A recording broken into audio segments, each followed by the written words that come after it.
I grew up in a home with a disabled brother. All of my parents' money and attention went to him. They pretty much forgot that I existed. All of our family activities were predicated on my brother's ability to participate. I did not qualify for financial aid. I was not a great student, and honestly attending college would have been a waste of money. Instead, my grandfather helped me get a job on the oil rigs. It is hard, dirty, lonely work, but it pays very well. I started as a floor hand apprentice. It is basically the lowest of the low. I did not cut off my family, but I did not go out of my way to stay in contact. I was working in another state, and they did not have time for me anyway. I got a call about 10 years later. My little brother had passed away. I went to the funeral, and my folks looked about 25 years older. It was good to see them, but I left pretty quickly afterwards. It is hard to explain, but I never really got attached to them since they had ignored me since I was 5. I was never abused or anything. I was just sort of a second thought. When my girlfriend got pregnant, I was happy. We had been together for 3 years and I was happy with her. I hope I was making her happy. We talked about it, and we decided to get all the tests so we could know if we were going to have a healthy baby. Before the first test, we agreed that if we were not having a healthy baby, then we were not having a baby. I know it is a horrible thing to contemplate, but I had been through that life for 13 years, and I was free of it with no interest in going back. One of the tests came back positive for one of the conditions that we had decided we would not want in a child. Please understand that I am not in any way saying that people with disabilities should not be born. Only that I knew I would not want to be around for that. We had second, third, and even a fourth opinion. I spent a lot of my savings on tests that insurance would not cover in full. It was not a not great time. Then my girlfriend said that she changed her mind, that she could not terminate. I argued with her for days, weeks, until it was too late. I told her that I would not choose to be around to help with the child, that I would pay child support, but that was it. Our relationship was on cruise control from then until the baby was born. I made sure she got home safe from the hospital, and then I went to work, and I never went back. I pay the child support that I was ordered to pay by court. I did not fight it or dodge it, but I have not seen her or her child since the hospital. I got married 3 years later. We are expecting our first child, and I heard from my ex. The child had passed away. She wanted me to come to the funeral. I said no. I knew it was coming. It was still a gut punch. My parents are upset with me for how I handled things. They went to the funeral. I told them that I did not want the life they had lived while my brother was alive, and that my ex had tried to force me into it after agreeing not to. They said that they were disappointed that they had not raised me right. I got angry and said that they had not raised me at all. I asked them to show me anything they had from my childhood that showed that they had taken the slightest interest in me.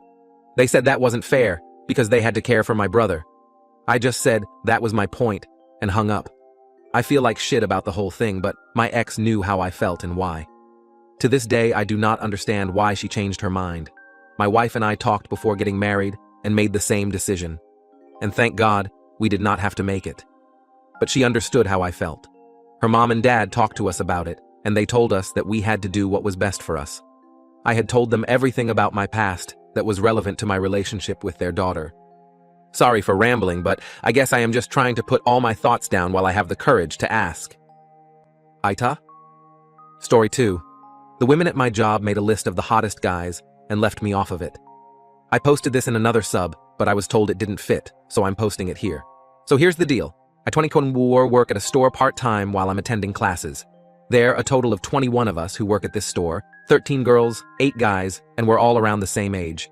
We have a pretty good working atmosphere, no open hostility so far I know, and everyone gets along well, and jokes around with everyone.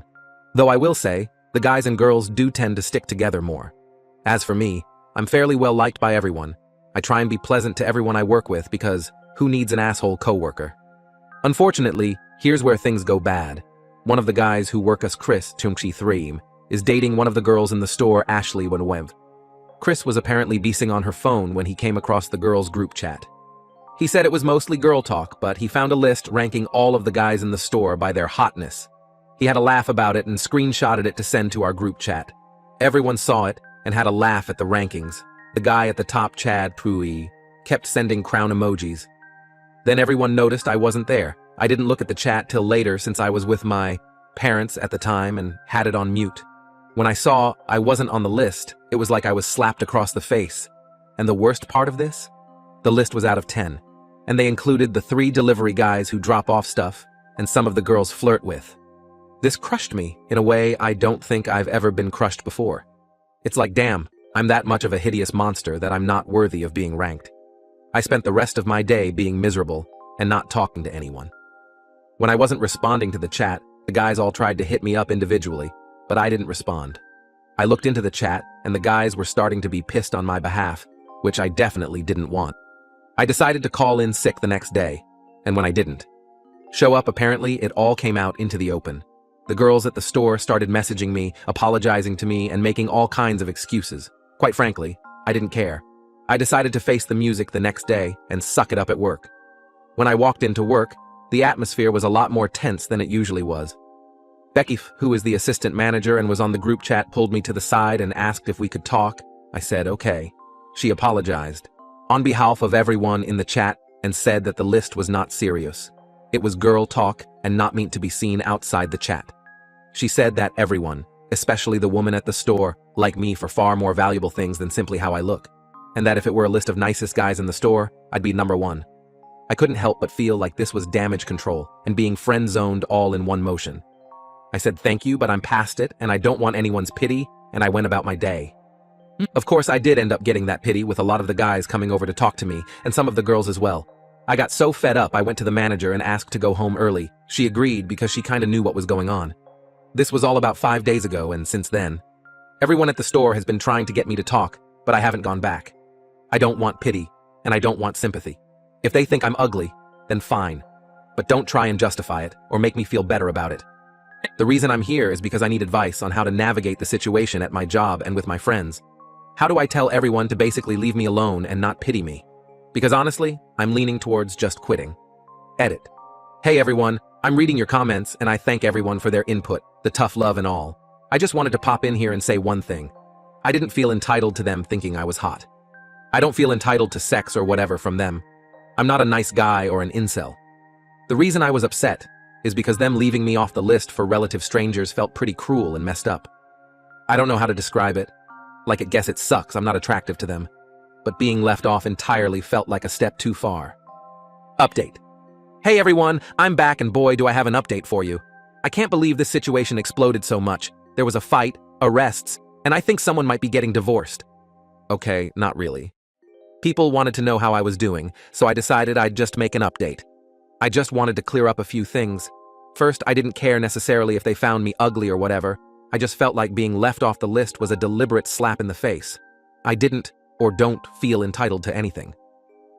Next, the manager of the store, Barb, was not involved in the group chat in any way. She's a 38-year-old married woman with 2 kids who is far too busy trying to get us to stop smoking weed behind the store on our breaks. What I meant to say is that she was made aware of the situation after it was brought to her attention. Third, I wasn't aware of the list right away. I was with my parents and wasn't paying attention to the chat. Now, after reading the comments on the first thread, I decided that while I could be upset that I was deemed unattractive, I probably shouldn't care as much I did. I kinda wanted to discover why not being on the list hurt me so much, so I took my sister's advice and will be seeking a therapist. Funny enough, my grandpa has a saying that came to mind when reading the comments in the first thread. Whenever my dad or his brothers and sisters would be upset about something, my grandpa would tell them, I didn't get wounded in the Ia Drang Valley so you could sit there and cry about X. The X could be anything. The point is, he was telling them to toughen up. It became a joke among my aunts and uncles that passed down to my cousins. So I could hear my grandpa telling me in head, I didn't get wounded in the Ia Drang Valley so you could sit there and cry about some girls thinking you're ugly. And that got me up a bit. I was still feeling kinda shitty, but I decided to put on a brave face and tell my manager I'd come into work the next day after posting the thread. As soon as I walked in, the manager took me to her office and said the owner of the store wanted to see me. I wasn't really worried since I had a good relationship with Carl, who was the owner. Carl told me he heard about the story and he was sorry about everything. He said the list was childish and unprofessional, and he was sorry I had to take time off to deal with it. He said the girls all got a strong reprimand and a stern warning that this wouldn't be tolerated in the future. He also suspended Becky because he said she should have not been in the chat to begin with, and if she was, she should stop the list stuff.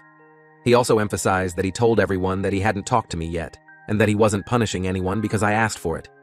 He also said he'd pay me for the shifts I missed as a bit of compensation for the mental distress. I thanked him and told him I was over it pretty much right away. I just hated having everyone think I needed coddling and wanted everything to cool down. With that, we shook hands and I started my day. Everyone welcomed me back, and I said hey to everyone. I went to my locker and found a letter slipped inside. It was a handwritten letter from all the girls. I'll summarize here because the list was long. In it, they apologized profusely for the chat and the list. They said that nothing was going to make it right or make me believe them, but they wanted to say, once again, the list was non-serious and meant to be some stupid fun, and no one was meant to see it. They said that they all loved me individually, that I was a good person, and that makes me more attractive than most people who are considered hot. Interestingly, they said I was considered cute. Okay, then LOL. I flagged down one of the girls on shift who I get along with really well, Sam Enough, to tell the group that I accept their apology. I told her to tell them that I got over it pretty much right away, that I just took time off because I wanted the situation to die down and that I didn't take anything personally. Also, I told her that I'm sorry that anyone got in trouble. I didn't talk to the Barb or Carl about anything until today. I didn't want this to become an issue at all. Unfortunately, the guys made it an issue on my behalf.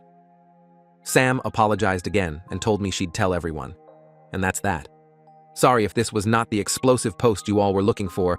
I just wanted to get this situation resolved as soon as possible and put behind me so that I and everyone else can move on. I am thinking about not returning next semester, however. So thanks all. I appreciate your comments and helping me get through this little episode in my life.